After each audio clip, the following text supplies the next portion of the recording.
Halo teman-teman semuanya, jadi sebelumnya perkenalkan nama saya Kadani Dwi Pratnyana. Saya dari program studi Sarjana Akuntansi Fakultas Ekonomi dan Bisnis Universitas Udayana. Jadi pada video ini saya akan melanjutkan materi mengenai Digital Society, yaitu mengenai subbab coding dan juga pemrograman. Jadi perlu diketahui teman-teman sekalian bahwa coding ini adalah sebuah proses menulis rangkaian instruksi agar komputer ini dapat melaksanakan sesuai dengan apa yang diperintahkan.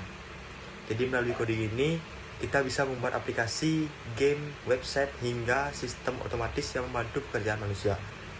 Namun coding ini bukan hanya sekedar soal mengerti kode, melainkan ini tentang bagaimana kita dapat berpikir logis dan mencari solusi dari sebuah masalah digital. Nah, pada pertemuan ini, pembelajaran Digital Society berfokus pada pemahaman coding dan juga pemecahan masalah berbasis algoritma menggunakan program Python. Nah, dalam proses pembelajaran ini, mahasiswa ini diajak untuk berpikir layaknya seorang pemecah masalah di era digital. Tahap pertama ini dimulai dari mengidentifikasi masalah. Misalnya, kita dapat ambil dari kehidupan sehari-hari, seperti bagaimana membuat pengingat tugas otomatis, sistem perhitungan pengeluaran bulanan, hingga sistem otomatis yang mempermudah aktivitas sehari-hari. Nah, setelah itu kemudian mahasiswa akan belajar mengenai permodelan penyelesaian masalah melalui diagram alur atau flowchart atau langkah-langkah algoritma tertulis agar logika yang disampaikan ini lebih jelas dan juga terarah. Nah, untuk tahap selanjutnya itu adalah mengenai bagaimana pengimplementasian algoritma ke dalam bahasa pemrograman Python.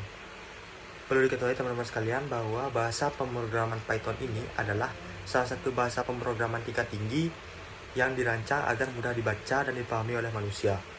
Jadi, Python dipilih karena sintaksnya yang mudah dipahami dan sangat kuat dan banyak juga digunakan di dunia kerja, seperti misalnya untuk analisis data, kecerdasan buatan, hingga pengembangan aplikasi.